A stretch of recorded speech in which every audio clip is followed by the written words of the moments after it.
I used to think I was lucky to live near the edge of town, quiet streets, minimal traffic, and a stretch of woods just a few minutes from my back door. It always felt peaceful, isolated in a good way. I'd take evening walks to clear my head, and sometimes I'd even bring a flashlight and go deeper into the woods along the trails. I always found something calming about being alone with the trees. That all changed last October. My neighbor, Kyle, and I would sometimes walk together when our schedules lined up. He lived a few houses down and was a chill guy, the kind who always had headphones on and knew a ton about random survival stuff. One night, we both had a bad day and decided to go on a longer walk through the woods behind our street. It was already dark when we left, but we both had headlamps and figured we'd stick to the trail loop and be back in under an hour. The trail we used was unofficial, just a narrow dirt path carved out over the years by hikers and teens sneaking off to drink. It started near the back of a field and weaved deep into the trees, looping around to pop out near a different subdivision. We'd done it dozens of times before and never had a single issue, but that night felt off. Even before we entered the trail, something in the air felt wrong. I remember telling Kyle that it smelled weird, like iron and damp earth. He brushed it off, saying it probably rained earlier and some animals might have gotten into a fight. That didn't explain why everything was so quiet, though. No crickets, no wind, just the crunch of our boots. About 10 minutes in, Kyle stopped suddenly. I was mid-sentence when I noticed he was just standing still, staring into the trees. "What?" I asked, trying to see what he was looking at. "I thought I saw something move," he said without looking at me. "Like a person." I looked too, scanning the area with my headlamp, but all I saw were trees. Still, the way he said it gave me goosebumps. We kept going, a little quieter now. Maybe 10 more minutes passed before I noticed something strange. There were symbols scratched into a few of the trees, small, shallow carvings, not like initials or anything, but weird shapes. Triangles inside circles, X's with curled lines coming off them. I pointed them out to Kyle and he stopped to look. "That's new," he said, crouching down to run his finger over one. "Someone was out here recently." We didn't want to admit it, but both of us were starting to feel uneasy. I kept checking over my shoulder, half expecting to see someone behind us. The deeper we went, the more markings we found, some fresh, some faded, like they'd been there for years. Then we found something worse. It was a dead bird, nailed to a tree. I gagged the second I saw it. It wasn't rotting, just wrong. Its wings were stretched out, its eyes still open. A single nail went through its chest, pinning it to the bark like a trophy. Underneath it, someone had carved a word into the tree, but it wasn't in English, or at least not any English I knew. Kyle stared at it for a long time before saying, "We need to turn around." We didn't argue about it. We both just turned back the way we came, walking faster than before. But here's the thing. We walked for 10 minutes and we never hit the fork where the trail splits. In fact, we didn't recognize anything we were seeing. The trees looked unfamiliar. The terrain felt different. The air even smelled off, like wet metal and something burnt. "We didn't pass this tree before," Kyle said, pointing to another weirdly marked trunk. "I know," I replied, my voice shaking. "We're not on the trail anymore." We should have stopped to figure it out, but panic had set in. We just kept moving, hoping we'd find a street light or a house or anything familiar. That's when we heard the footsteps. They were behind us, slow, deliberate, crunching leaves with every step. We stopped walking. The footsteps stopped too. We started again. So did they. Kyle turned around and flashed his light into the woods, calling out, "Who's there?" No answer. We stood there for what felt like minutes, just staring into the trees. Then, between two thick trunks, we saw movement. Someone, or something, ducked behind one of them, just out of reach of the light. I whispered, "Run." We did. We sprinted, not caring where the trail was anymore. Branches whipped our faces, roots nearly tripped us, but we didn't stop. I remember my lungs burning, my legs barely keeping up, and that awful feeling of being chased.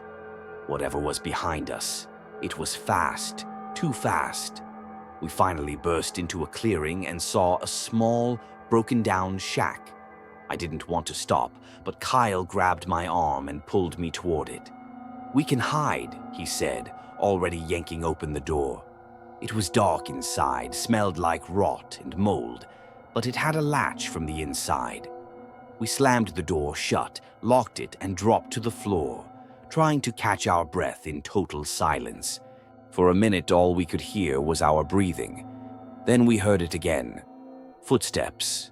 Slow, crunching, getting closer. They stopped right outside the shack. I was frozen, staring at the crack in the doorframe, waiting. Then something moved past the opening. A face, pale skin, wide, unfocused eyes. Just a flash of it, but enough to make me sick to my stomach. It bent down, staring through the gap between the boards, just watching. Then it started whispering. I couldn't make out the words, but they were guttural, broken, like a language I'd never heard before. Kyle covered his mouth, trying not to make a sound. I felt like my heart was going to explode. Then it left.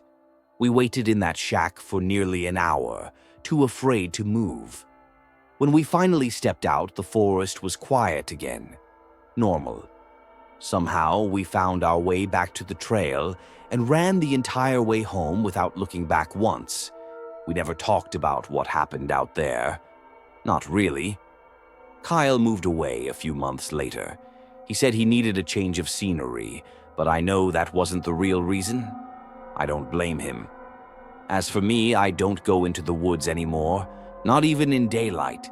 Some places aren't meant to be explored, and some things follow you home. During my senior year of high school, I worked part-time at a local animal shelter just outside town. It was a small place, a little run-down, but the owner, a woman named Carol, genuinely cared about the animals. One day, she asked if I'd be willing to help out a friend of hers who had recently adopted an older German shepherd named Rex. The woman, Ms. Laren, lived alone on a stretch of back road near the edge of the state forest. She wasn't in great health, and Rex was strong, too strong for her to walk. It seemed simple enough. She'd pay me $20 a visit just to walk the dog twice a week. Good money for a high schooler, and I liked Rex. He was calm, obedient, and kind of serious, in a way that made him feel more like a person than a pet. My first few visits were uneventful. Ms. Laren would sit on her porch, bundled up in a knit shawl even when it was warm, and wave me off with a weak smile while Rex and I made our way into the woods behind her property. There was a loop trail back there that connected to some old ranger paths. The farther you went, the less maintained it got. Trees grew thicker, shadows darker, and the sounds of the town faded behind layers of moss and pine. I liked it, though. Peaceful. Until one Thursday evening in late October. It was colder than usual, and the sun had dipped low behind the trees by the time we started the loop. The air felt heavier somehow, like it was sitting on my chest. Even Rex seemed tense, his ears perked forward, eyes flicking between the trees. At one point he stopped and growled low in his throat, barely audible, like he didn't want whatever he sensed to hear him. I scanned the woods but saw nothing. "Probably a raccoon," I muttered, giving the leash a slight tug. He didn't move. He just stared into the brush, his whole body tight like a coiled spring. Then, with no warning, he bolted. I barely kept my grip on the leash. He yanked me forward so hard I stumbled, my heart instantly hammering as I tried to match his pace. It wasn't playful running. It wasn't spooked running. It was desperate, like he was pulling me away from something. "Rex," I hissed, trying to get him to slow down. He didn't even glance back. We ran like that for maybe 100 yards before he skidded to a halt, digging his paws into the dirt. He stood there, ears forward, body rigid. I followed his gaze down the trail and saw nothing at first. But then, movement. Someone was walking toward us. A man, middle-aged, wearing old clothes that hung off him like they didn't quite fit. His walk was slow, a limp in one leg, head bowed like he was watching his feet. I almost called out. Maybe he was a hunter or another hiker, but something about him made my mouth go dry. He wasn't walking normally. His arms hung too low, swaying slightly, and his steps were uneven, shuffling like he wasn't entirely sure how to move. I looked down at Rex. His lips were peeled back, teeth bared, hackles raised. The man stopped about 50 feet away. He didn't lift his head, just stood there. "Hey," I called, trying to sound confident. "You okay?" No answer. "Do you need help?" Still nothing. But then, he did move, just his head tilting slightly, slowly lifting. His face came into view and my stomach turned. His eyes were open, wide and glassy, like he wasn't really seeing me. His skin looked too pale in the fading light, dry and cracked around the mouth. He smiled, or tried to. His lips didn't quite move right, like they'd forgotten how. It was all teeth, long, yellowed teeth. And then he started walking again, faster this time. Rex snapped. He lunged toward the man, barking and snarling, dragging me a few steps forward before I braced myself. The man didn't flinch. He didn't stop. He just kept coming, that awkward, jerking gait picking up speed. His hands were twitching now, fingers splaying out like claws. I turned and ran. Rex stayed close, barking behind me, but not stopping. I could hear the man, or whatever he was, pounding the trail behind us. Not footsteps, more like thuds. Heavy, off-rhythm thuds, like something too large crammed into a human shell. Branches whipped at my face. The trail blurred past. I didn't know where I was running, just away.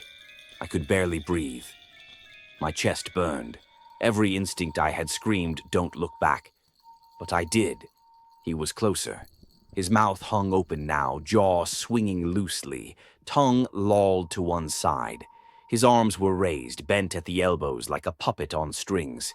His head jerked with each step, and still, those eyes, empty, unblinking.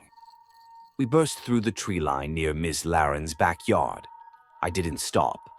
I sprinted for the porch, Rex right beside me, my legs nearly collapsing under me as I stumbled up the steps and slammed the door behind us.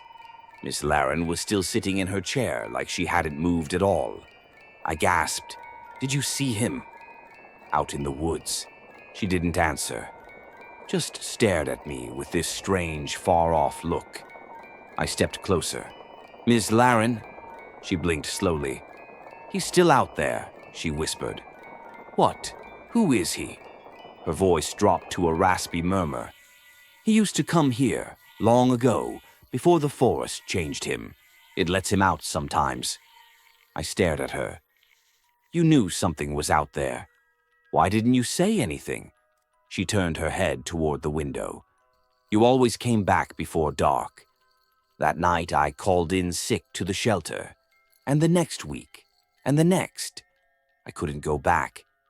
Every time I closed my eyes, I saw that man, thing, lurching through the trees. That broken smile, those dead eyes.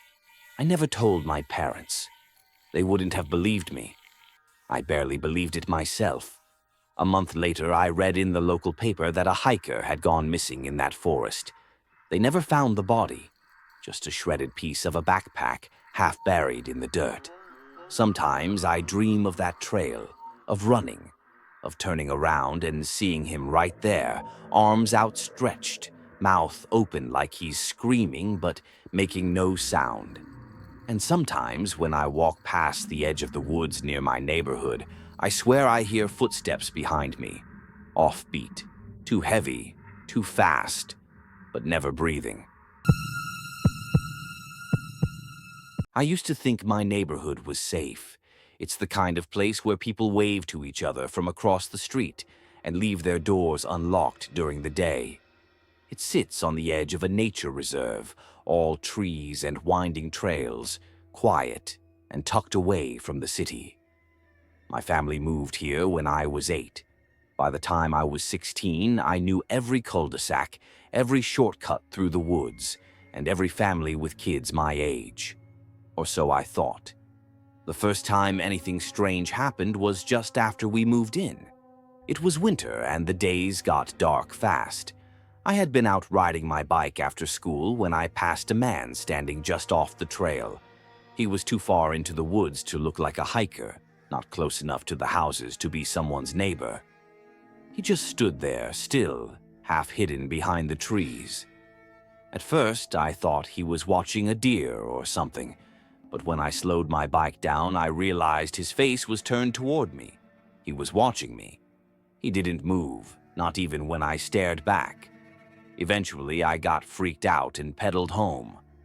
I told my dad, who laughed and said I probably just saw a hunter. But hunting wasn't allowed in the reserve, and that guy wasn't wearing orange. A year passed with nothing unusual. Then, during spring break, I was walking my dog in the evening. Same trail, same route. The sun had just gone down, and the street lights hadn't kicked on yet. We were about a half-mile from home when my dog stopped walking. He froze, ears pointed at the trees, growling low. That's when I heard it, a stick snapping off the trail. Then another. I turned, expecting a deer or maybe another dog walker, but I saw a silhouette duck behind a tree. It was subtle, but I caught it. My first instinct was to call out, but something about it felt wrong. The dog started pulling on the leash, trying to go home, and I let him. We didn't run, but I walked faster than I ever had. I didn't look back until we were in front of my house. When I finally did, there was no one there. A few days later, my mom got an alert on her phone from the neighborhood Facebook group. Someone posted about a man in the woods near the reserve, just standing and watching people. There was even a blurry photo taken from a distance. Tall guy wearing a hoodie and jeans, standing dead still like a statue. The post got taken down within a few hours, apparently, to avoid causing panic. But I remembered that figure. Then it stopped again. For 2 years, nothing happened. I graduated high school, got a job at the local grocery store, started driving myself around. I forgot about the man in the woods. Until last fall, it started with the feeling that someone was watching me again. I'd come out of work late and swear I saw the same car parked across the street. A tan SUV, not rusty or damaged, just normal. Too normal. It showed up a few more times, parked behind the store, across from my gym, even once down the street from my house. It never did anything, never followed me. But I started to feel like it wasn't coincidence. One night, I stayed late at work to cover for someone. It was almost midnight when I got to my car. The parking lot was empty except for 2 other cars, and that SUV parked under a light. Engine off, no one visible inside. I got in my car and locked the doors immediately. I sat there for a second, pretending to check my phone, and that's when I saw movement. A figure sitting up in the front seat. They'd been reclined, watching. My heart was pounding. I backed out fast and drove around the lot once just to be sure. The SUV didn't move, but I couldn't shake the feeling that someone knew my routine. I changed my schedule for the rest of the week, started parking in different places, even left work early a couple times. No SUV. I tried to tell myself I was just being paranoid. A month later, in early January, I was house-sitting for a neighbor across the street. They were gone for a week, and all I had to do was bring in the mail and take care of their cat. Easy. I had just come over one evening around 9 p.m. when I noticed something strange out the upstairs window. From their bedroom, I could see down the street toward the woods, and through the trees, barely lit by the moon, there was someone standing near the trailhead. Not moving, not walking, just standing. My blood went cold. I turned off the bedroom light to see better. The person didn't budge. No flashlight, no dog, just a tall, dark figure staring down the road. I watched for 5 minutes. They didn't move once. I left the house without even feeding the cat, walked straight home, and locked every door behind me. 2 nights later, it happened again. Only this time they were closer, standing at the edge of the neighbor's yard across from the trail, like they were waiting for something. Or someone. The next night, I didn't go over there. I stayed at home with all the lights off and stared out my window for hours. Around 11:30, I saw the tan SUV roll down the street. It didn't stop, just cruised past, slow, like it was looking for something. I couldn't sleep. I kept thinking about the woods, the snapping branches, the figure under the streetlight. So I decided to do something.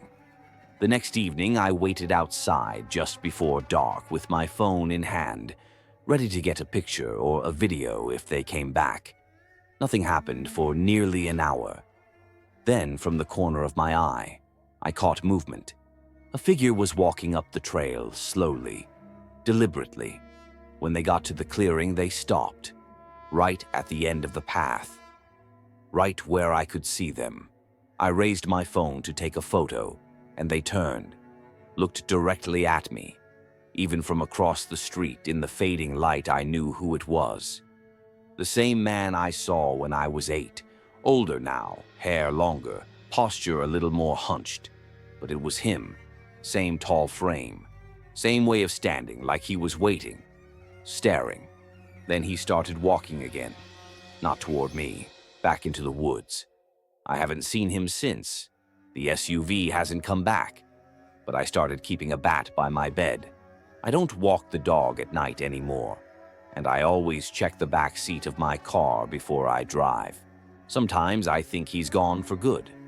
Maybe he was just some creepy drifter, but I can't shake the feeling that he's waiting. Not for me, necessarily, just waiting. And I wonder how many other neighborhoods he's watched. How many kids didn't look away fast enough? How many people still think their neighborhood is safe?